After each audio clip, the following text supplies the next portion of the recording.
The sleek, black jackal head, the cold, unyielding gaze. Anubis is the most recognizable and perhaps the most terrifying deity of ancient Egypt. But he is more than just a guardian of tombs. He is the ultimate, silent arbiter, the keeper of the door, and the one god who determined your eternal fate. Today, Mythos Unveiled uncovers the terrifying truth of Anubis, the god who perfected the art of death, oversaw the greatest of all resurrections, and whose scales decided if your soul was worthy or food for a monster. To understand the power of Anubis, we must go back to his beginning, which is shrouded in forbidden family drama. Originally, Anubis was the son of Osiris and Nephthys. Yes, that's right. Nephthys, the sister of Osiris's wife, Isis. The myths suggest that Nephthys, seeking to spite her own cruel husband, Seth, disguised herself as Isis and seduced Osiris. When Anubis was born, Nephthys abandoned him out of fear of Seth's wrath.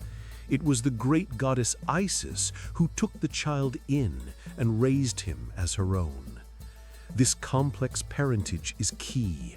Anubis was both born of betrayal and adopted by pure compassion. It is this duality that defines his unique role. Anubis's role was cemented forever during the horrific murder of Osiris.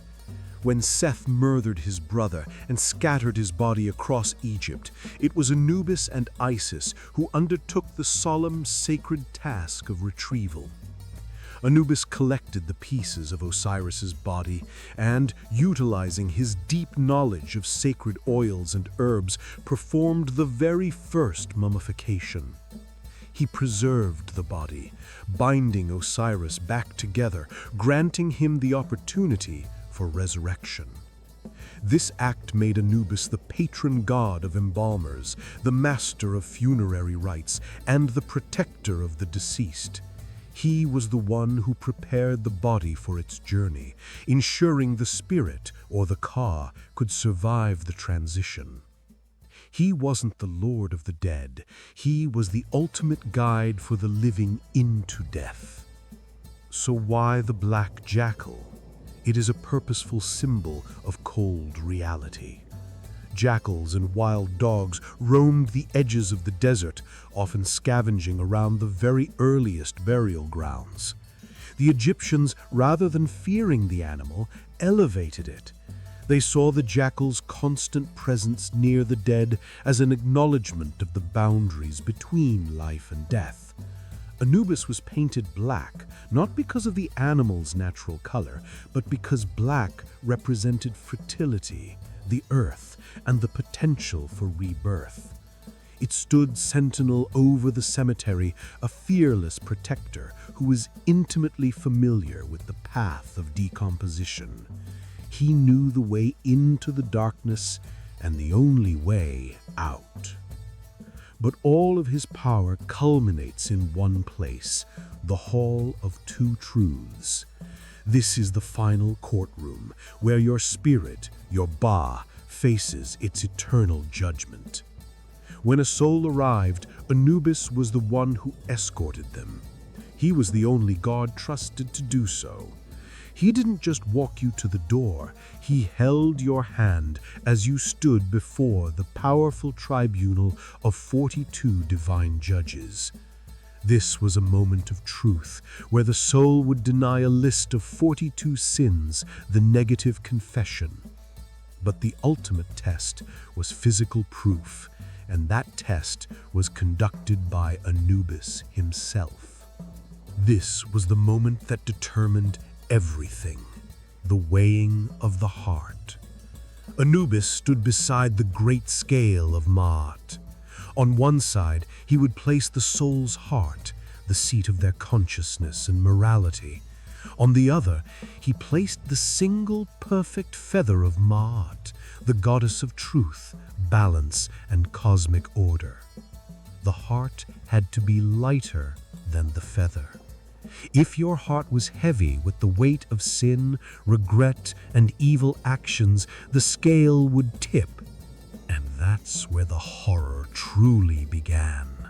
For every soul whose heart failed the test, there was Ammit, the terrifying eater of the dead.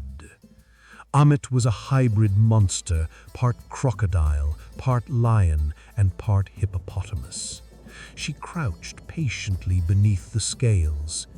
If Anubis saw the scale tip, if your heart was too heavy, he would gesture, and Ammit would instantly devour your heart. This was not just death, this was the second death, the absolute annihilation of the soul.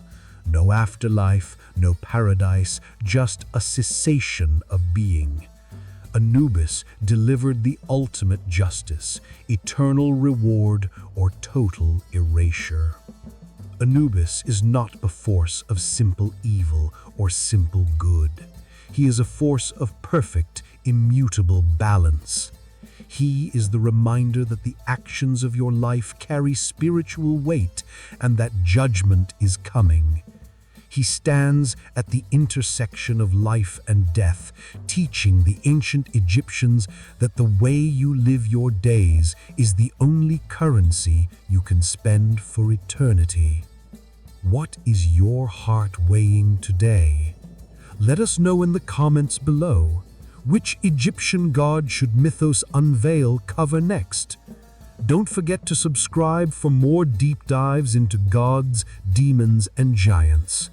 Until next time, remember the scale.